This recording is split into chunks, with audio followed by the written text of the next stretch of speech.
옆에 분들과 한번 인사합시다. 마음에서 우러나는 대로 한번 해보세요.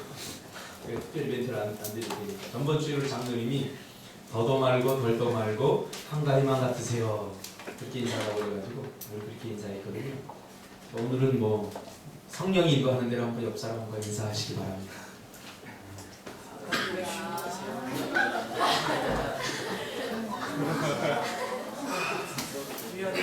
감사합니다. 일주일 동안 우리 성도들 보고 싶었고요. 이렇게 추석을 맞아서 가족들을 이렇게 만나고 보니까 우리 성도들이 진정한 가족이다 그런 생각을 다시 해보았습니다. 왜냐하면 가족은 1년에 딱 한 번, 두 번 보는데 우리 성도들은 거의 매주 보니까 참 가족이다, 진정한 가족이다 그런 생각을 해봤습니다. 아무튼 오늘 이 말씀 중심에서 7전 8기하라, 7전 8기하라 라는 제목으로 하나님 말씀 증거하겠습니다. 여러분의 인생을 살아가면서 누려야 될 진정한 복이 무엇이라고 생각하십니까? 이게 복이다. 우리가 복을 꿈꾸지 않습니까? 특별히 우리 동양권에 있는 중국의 유교 문화의 영향을 받은 우리나라는 이 복을 굉장히 좋아합니다. 예전부터 밥그릇에도 복자를 써놓고 문에도 복자 써놓고 어디 가나 다 복입니다. 근데 누구나 복을 꿈꾸는데 이 무엇이 복인가에 대해서는 사람들이 고민을 좀 안 하는 거예요. 복을 꿈꾸는데 무엇이 복이냐라고 말하면 사람들이 잘 대답을 못해요. 진정한 복은 뭐냐면 행복한 것이 복입니다. 행복. 시편 1편에 복 있는 사람은 이라고 표현된 이 복은 영어로 해피입니다. 행복한 사람. 하나님께서 우리 인간을 만드신 이유가 뭡니까? 행복하게 살라고 합니다. 불행하게 살고 고통당하며 살라고 우리를 만드신 게 아니에요. 하나님은 우리의 행복을 보고 당신의 행복을 느끼는, 마치 자녀가 행복한 모습, 밝게 웃는 모습을 보면서 부모가 행복해지듯이 하나님은 우리를 만드시고 우리가 행복해하는 모습을 보면서 당신도 흡족해 하시고 행복하다. 여러분 지금 행복하십니까? 아멘. 살맛이 납니까? 아멘.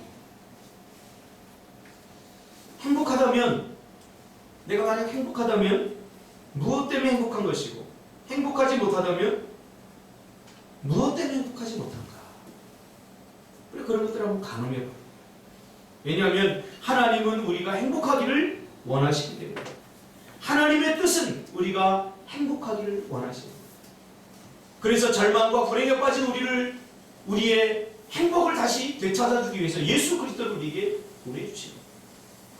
많은 사람들이 신앙생활을 오해합니다.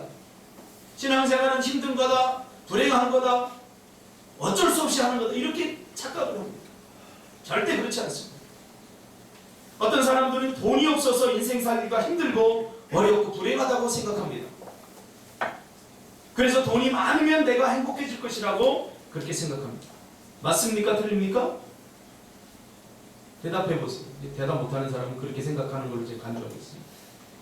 우리가 돈이 없어서 불행하다. 많은 사람들이 그렇게 생각해요. 맞습니까? 틀립니까? 맞습니다. 마틀? 마틀? 맞습니다. 돈이 없어서 우리가 어느 정도 불행하기도 합니다. 그러나 정답은 아닙니다. 일부분 맞습니다. 일부분. 항상 옳지 않다는 거예요. 항상. 진리가 아닌 것을 우리가 붙들면 안 됩니다. 돈이 어느 정도 우리를 행복하게 합니다. 그렇지 않습니까? 저도 이 돈이 한 여기 지갑에 차면요, 막 어깨에 힘이 들어가고 괜히 뭐 발걸음이 막 씩씩해지고 그래요. 근데 이 돈이 없으면요, 괜히 위축되고, 돈 없을 땐 또 먹을 것도 왜 그렇게 많이 생기는지, 돈 없을 때 하고 싶은 일도 왜 그렇게 많아지는지 모르겠어요. 그러니까 돈이 어느 정도 우리를 좀 행복하게 하는 건 같습니다만 진리는 아닙니다. 그리스도인은 진리가 아닌 것을 빨리 포기하고 진리를 붙잡아야 돼요. 또 영원하지 않은 것들을 빨리 내려놓고 그런 것들에 시간을 낭비해서는 안 돼요. 그러니까 일부분 우리가 행복하게 하는 것은 우리가 일부분만 붙잡으면 돼요. 근데 그것을 전부처럼 붙잡으니까 이게 문제가 생겨요. 원래 많은 사람들이 돈이 없어서 불행하다. 그래서 돈에 올인해버리잖아요. 그러니까 행복하지 못하는 거예요. 일부분만 행복한 거예요. 그리고 더 많은 것들을 잃어버리는 거예요. 오늘 돈 때문에 잃어버린 거 얼마 많습니까? 건강을 잃어버려요.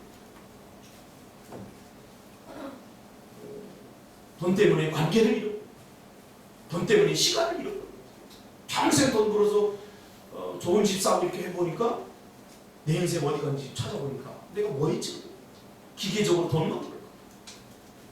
요즘 젊은이들 사이에 대기업 혹은 공무원 기피 현상이 일어난다. 왜 그러나 제가 TV를 보니까 대기업 들어가면 자기 시간이 없다는 거예요. 여자를 만나고 좀 연애도 하고 데이트도 하고 해야 되는데 대기업 들어가면 그럴 시간이 없다는 거예요. 사는 게 아니라 공무원도 마찬가지. 그래서 점점 기피 현상이 일어난다. 사는 것처럼 살고 싶다. 돈을 얻는 대신 우리는 또 다른 것을 잃어버려요. 이런 것들은 진리가 아니에요. 인생을 2번, 3번 살면 우리가 첫 번째 인생은 돈을 좀 많이 벌고, 두 번째 인생은 명예도 얻고, 세 번째 인생은 뭐 내가 즐기기도 이렇게 하면 되는데 우리 인생은 단 한 번밖에 살지 못하잖아요. 그래서 똑똑해. 어떤 사람은 건강하지 못해서 불행하다고 생각합니다. 그러면 반대로 건강한 사람들은 모두 행복한가요? 저는 건강하지 못한 사람들 중에도 행복한 삶을 사는 사람들을 많이 보았습니다. 그런가 하면 사지 멀쩡한데도 자신은 불행하다고, 자신의 삶은 저주스럽다고 그렇게 말하면서 어쩔 수 없이 인생 버티기를 하는 사람들도 많이 봤어요. 그렇다고 한다면 건강은 우리에게 일부분 행복을 주지만 건강하다고 다 행복한 건 아니에요. 이렇게 따지면 명예, 성취, 이 모든 것들은 세상적 관점에서 바라본 복입니다. 그러니까 세상 사람들은 속보입니다. 세상적 관점에서 물질이 복이고 성공하는 게 복이고 틀리다는 거 아니에요. 일부분 그것은 맞습니다. 그러나 진리는 아니라는 거예요. 하나님의 백성들은 진리가 아닌 것을 빨리 내려놔야 해요. 그래야 행복해질 수 있습니다. 성경은 이런 조건이나 환경과 분위기에 의해서 행복과 불행이 결정되는 것이 아니라고 말합니다. 세상 사람들은 돈이 없어서 불행하고 건강하지 못해서 불행하고 명예 혹은 어떤 일을 이룰 수 없어서 행복하지 못하다고 말합니다. 그러니까 세상 사람들은 불가능을 지금 꿈꾸고 있는 거죠. 돈이 없어서 불행하다고 하는 사람들은 지금 돈에 올인하고 있죠. 그러나 그것을 창고에다 가득가득 채우면 채울수록 그만큼의 허무함이 나를 짓누르게 돼요.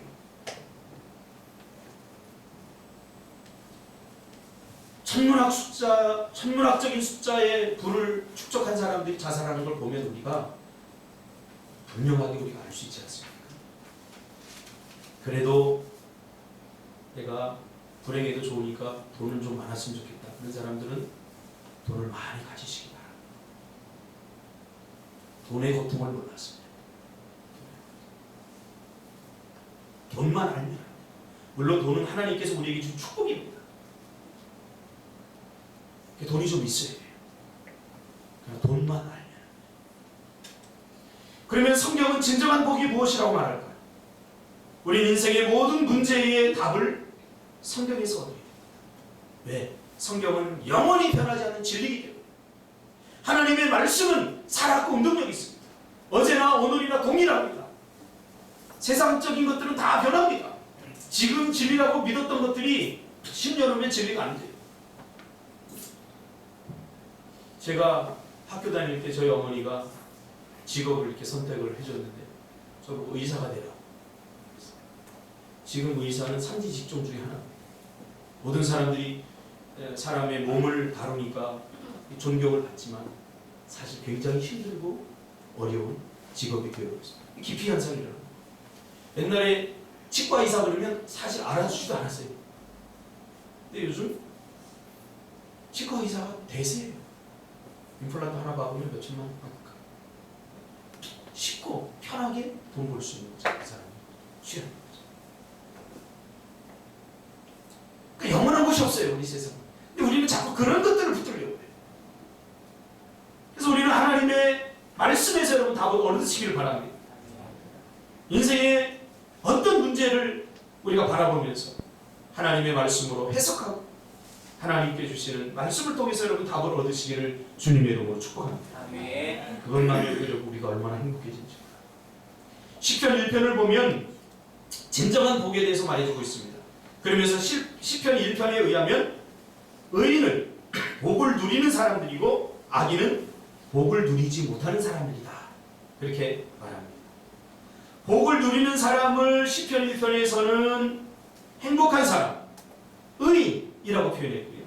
복을 누리지 못하는 사람을 악인으로 표현하고 있습니다. 혹은 불행한 사람이라고 표현하고 있습니다. 성경은 애석하게도 의인이 되는 방법, 악인이 되는 방법에 대해서 말해주고 있지 않지만 우리는 자꾸 방법을 요구하잖아요. 우리가 의인이 되려면 어떻게 되죠? 어떤 방법을 통해서 의인이 될 수 있죠? 그러나 성경은 의인이 되는 방법과 악인이 되는 방법에 대해서 이야기해주고 있지만 적어도 성경 시편 1편은 의인은 이렇게 살아가고 악인은 이렇게 살아간다라는 것을 우리에게 보여주고 있습니다. 우리 가늠해보라는 거죠. 왜? 내가 의인의 회중에 들고 있는지 악인의 회중에 들고 있는지, 내가 행복의 길을 걷고 있는지 불행의 길을 걷고 있는지 우리가 스스로 판단해보라는 거죠. 복은 어떤 상태와 어떤 환경을 이루어 내고 만들어내는 것이 아닙니다. 그러니까 세상의 복은 어떤 환경을 만들어내고 어떤 조건을 갖추어서 그 환경 속으로 내가 들어가는 거예요. 그 조건 속으로 내가 들어가는 거예요. 그럼 내가 행복해진다고 말하는 거예요. 예를 들면 돈이 없기 때문에 돈을 많게 하는 조건을 맞추면 내가 행복해질 수 있다고 생각하는 거예요. 내가 저 사람 때문에 내가 지금 너무 힘든데 저 사람을 떠나버리면 나는 행복해질 수 있다고 생각하는 거예요. 공간을 이동하고 관계를 끊어버려요. 그러니까 어떤 환경과 분위기와 조건 이것을 만들어서 그 속으로 내가 들어가야 내가 행복하다고 부추기는 것이 세상 사람들이 말하는 행복입니다. 그런데요, 내가 지금 속해 있는 이 공동체에서 저 사람이 있다고 다른 공동체로 가면 거기는 전부 다 이쁜 사람들만 있을까요? 아니, 거기도 또 미운 사람 또 나타나요. 또 다른 데로 옮기면 거기도 또 나타나요. 그러니까 세상 사람들이 추구하는 행복이 얼마나 허술한지 우리가 알 수 있겠죠.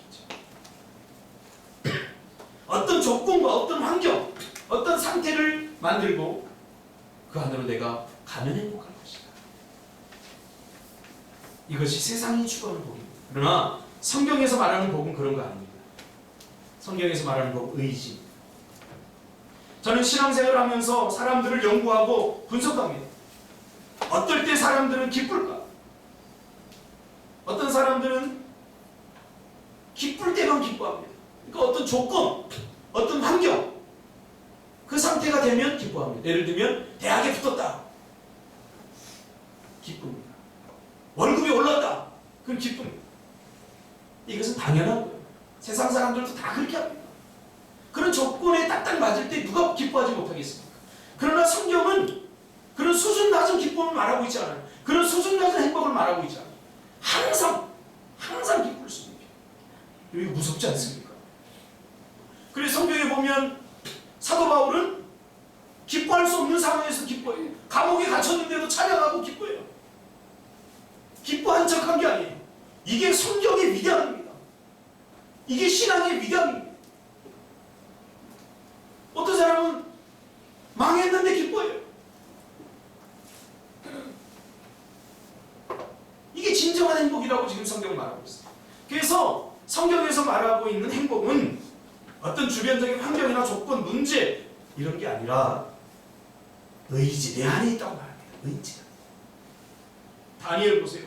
사자굴에 들어갔는데 사자 밥이 될 그 상황 속에서도 편안하게 잠을 잤어요. 지희야, 내일 과천 대공원 가서 사자굴에서 한번 자볼래? 참고로 말하면 얼마 전에 사육사를 그 사자가 물어 죽였어. 한번 자볼래?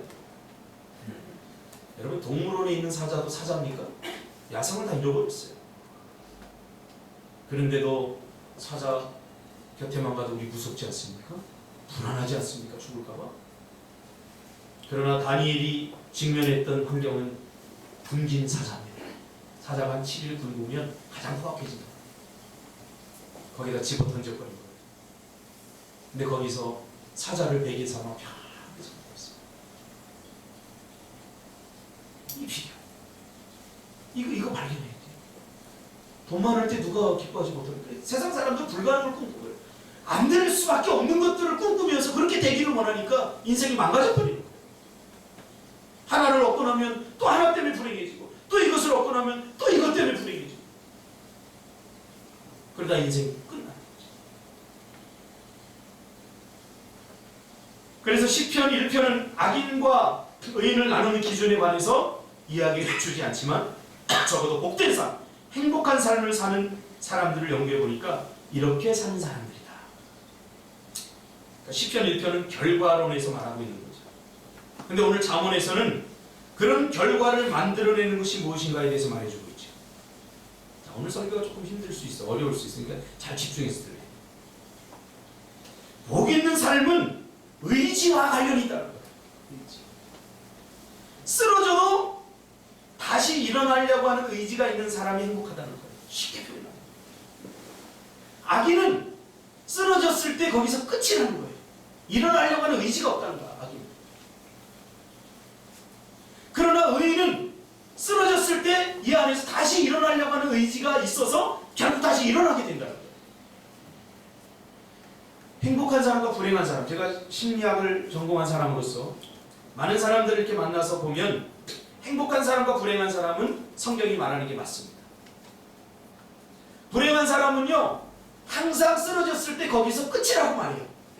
에이, 안 돼요. 난 여기서 끝이에요. 그런 행복한 사람들 보면 여기서 다시 일어서려고 하는 의지가 있어요. 다시 해볼 거예요.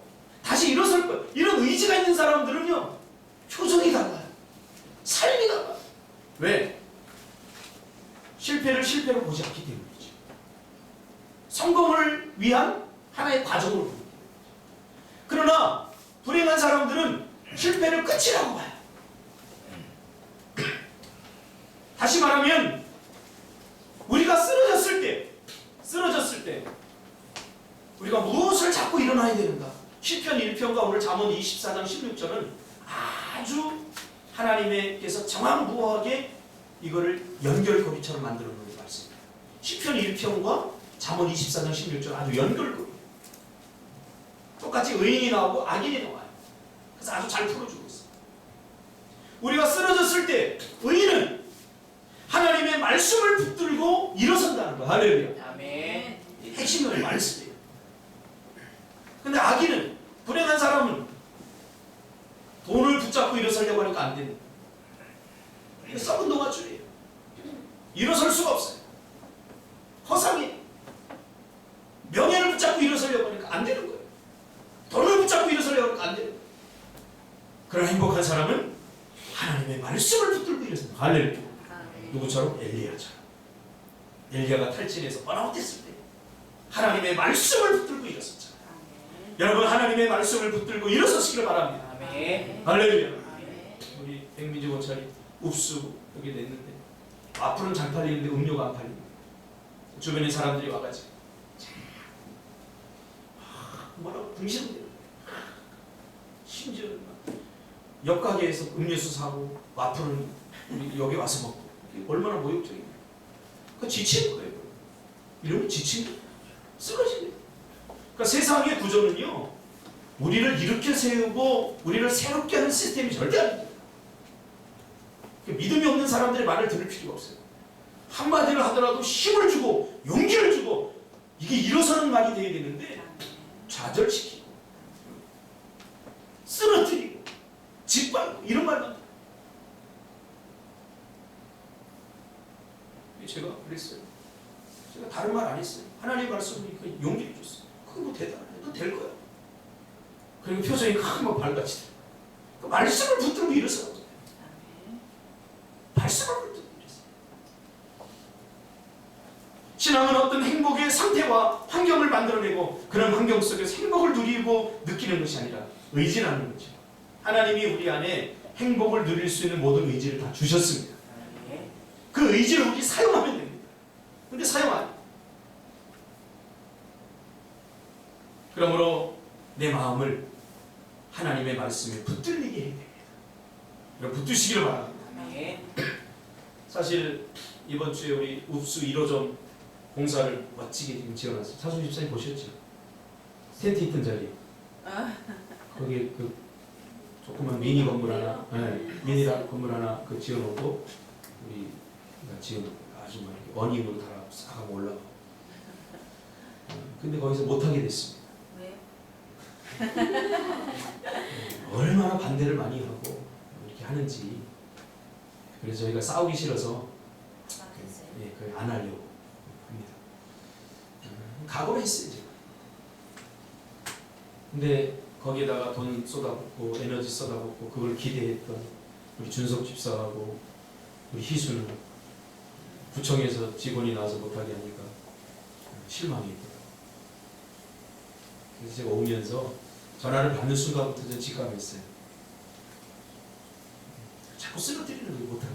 제가 그랬어요. 야, 우리 부동산 가서 더 좋은 가게 알아보자. 집사람한테 바로 전화해봐라. 바로 갔어요. 바로 갔더니 가게가 바로 있어요. 엊그제까지만 해도 권리금 1,500달러, 가게 뭐 얼마죠? 2,500에 75만 원 월세 달라고 그랬던 게 갑자기 무슨 일인지 모르는데 갑자기 권리금도 안 받겠다. 갑자기 1,000에 60만 달러. 할렐루야. 그래서 바로 1시간 더 돼서 계약을 쫙 해버렸어. 할렐루야. 그러니까 쓰러져서 낙심할 이유가 하나도 없어요. 장애물이 높으면 믿음의 보드를 타고 파도를 넘으면 되고요. 단단하면 뚫고 나가면 돼요. 안 되네? 아니나 다를까 집사람하고 둘이서 얘네들 기죽어서 아마 걔 쭈그리고 앉아있겠지. 그리고 딱 문 열고 들어왔는데 아니나 다를까 쭈그리고 앉아있대. 그럴 필요 없다. 우리는 의인이기 때문에. 할렐루야. 우리는 행복한 사람들이기 때문에. 그런 것들 때문에, 그런 것들 따위에 우리가 기죽어서 눌려 있으면 안 된다. 빨래방 좀 안 돼도 그것 때문에 낙심하면 안 돼요. 결국 잘 될 거예요. 기도해. 기도하고 하나님 도와주세요. 이것을 통해서 내 믿음이 더 강화되고 하나님의 기적을 볼 수 있는 기회 아닙니까? 물이 없다면 홍해가 어떻게 갈라지겠습니까? 물이라고 하는 장애물이 있기 때문에 하나님께서 가르치는 거예요. 문제가 없다면 하나님께서 어떻게 살아계신 우리에게 아주 선명하고 극명하게 보여줄 수 있겠냐는 말이에요.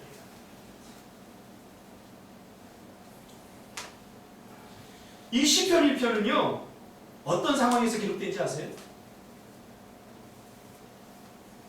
가뭄이에요. 가뭄. 극심한 가뭄으로 모든 산천초목이 다 말라갑니다. 주위를 돌아보면 살아있는 나무가 한 그루도 없어요. 풀 한 폭이, 나무 한 폭이 극심한 가뭄으로 다 말라갑니다. 그 시인이 그것을 보니까 너무 가슴이 아픈 거예요. 근데 유독 어느 곳을 딱 보니까 비가 오지 않아서 수년 동안의 가뭄으로 다 말라가는데 어느 한 곳을 보니까 산천초목이 푸르요. 말라가면 다 말라야 되는데 극심한 가뭄에 다 말라야 되는데 그것은 아주 푸르요. 가까이 가서 보니까 열매도 주렁주렁. 시인이 이것을 본 거예요. 왜 그럴까? 하고 보니까 뿌리가 강가를 향해 있어요. 강은 말랐지만 강 밑에 있는 물줄기는 안 말라서 끊임없이 물기를 빨아들이고 영양가를 빨아들이고.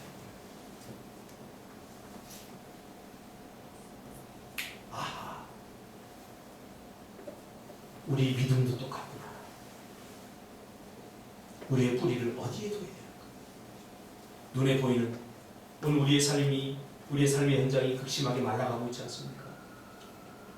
이제 집 사라고 그러더니 또 집 사놓으니까 또 금리 올리고 지금 막 난리지 않습니까? 다 말라가고 있어요. 사람들의 인심도 말라가고 신앙도 말라가고 믿음도 말라가고 다 비어가고 텅 비어가고 있습니다. 오직 푸르는 것은 우리 꿈틀비인 줄 믿습니다. 아멘. 우리 인생도 같아요. 돈 없어 말라가고 인심 말라가고 행복이 말라갈 때요. 우리가 그런 환경에 영향을 받지 않고 항상 푸르르고 열매를 맺을 수 있는 비결은 우리의 뿌리를 하나님께 두는 거예요. 이걸 지금 메타포잖아요. 메타포인데 이게 무슨 의미냐? 말씀. 우리의 삶의 뿌리를 말씀에 둬야 된다는 거예요. 시냇가 깊은 곳에 뿌리를 둔 것은 말씀을 상징하는 거예요. 우리의 삶의 마음의 뿌리를 어디에 두고 있어요? 성경에 둬야죠. 성경이 뭐라고 하는지. 세상이 요동치고 문제가 우리를 낙심시킨다고 할지라도 그런 것들을 바라봐서는 안 돼요. 우리도 같이 매만해요. 어디다 둬야 돼요? 말씀에 뿌리를 둬야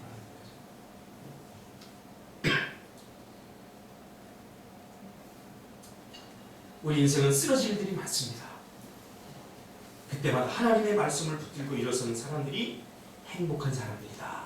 시편 1편과 잠언 24장 16절은 지금 그렇게 고리처럼 연결되어 있는 거예요. 그래서 붙잡고 일어설 것이 있는 사람은 쓰러지는 것을 두려워하지 않습니다. 왜요? 다시 붙잡고 일어서면 됩니다. 붙잡을 것이 없는 사람들이 참 두려운 거죠. 여러분 우리 두려워하지 마세요. 뭐 좀 안 된다고 뭐 좀 이게 실패했다고 절대 두려워하지 마세요. 말씀을 다시 붙잡으면 자동으로 일어나게 돼 있어요. 할렐루야. 아멘. 하나님 말씀을 붙잡아요. 저도 목회를 한 7년 하면서 이제 올해 8년째 쓰러질 순간들이 왜 한두 번이 아니었겠습니까? 제가 상원 집사님 그런 표현했어요. 상원아, 매일매일이 사람을 박아내요. 매일매일 목회 현장. 성도들 나갈 때는 오늘 또 누구 나가나. 이게 말씀 듣는 기쁨이 없어. 매일매일이 살아오고 또 돌아보면 월세 달라고 나갈 건 많은데 들어오는 건 매일매일이 살아오고. 여기서 그만할까? 이 정도도 잘했잖아요. 수도 없이 내 안에 요동칠 때마다 나를 다시 이렇게 세운 것은 하나님의 말씀입니다. 아멘.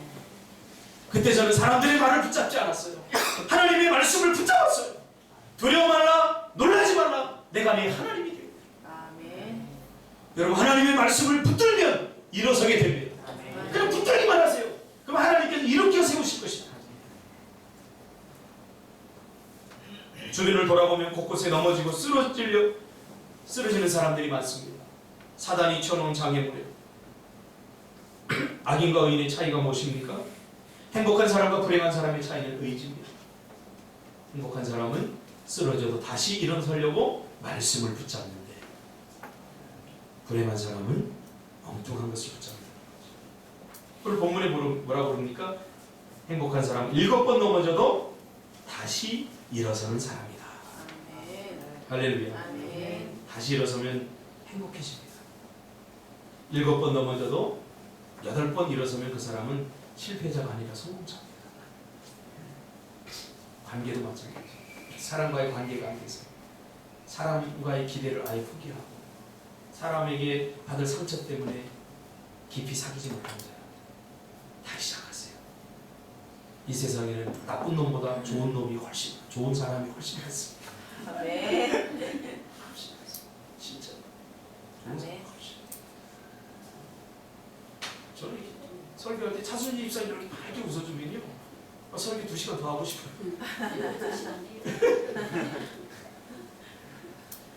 일어서는 사람이 이기는 사람입니다. 이기는 사람이 일어서는 게 아니에요. 예전에 우리 부모님들, 장로님 잘 아시겠지만 홍수환 선수, 그렇죠? 7번 넘어졌다, 8번째 일어나니까 승자가 된 거예요. 그러니까 일어서기만 하면 돼요. 일어서기만. 사단이 문제와 장애물을 통해서 내 마음을 하루에 수도 없이 다운시키잖아. 펀치를 맞고 수도 없이 다운되잖아요. 그럼 어떻게 됩니까? 말씀 붙잡고 일어서 상진아 일어서. 이 두 개 다 하기 힘든데, 공부하고 사업이 힘든데 어떤 걸 하나 내려고 그러지 말고 그 순간에 딱 붙잡고 하나님께 이렇게 세워주시고. 이건 저의 고백이고 저의 체험입니다. 잔디는 밟을수록 더 강해집니다. 여러분 될 때까지 시도하시기를 주님의 이름으로 축복합니다. 아멘. 우리는 의인입니다. 행복한 사람들입니다. 아멘. 행복은 누가 주는 거 아닙니다. 하나님이 주신 믿음으로 내가 만들어내는 거죠. 할렐루야. 아멘. 할렐루야. 아멘. 기도하겠습니다. 하나님 감사합니다. 오늘 하나님께서 우리에게 주신 귀한 말씀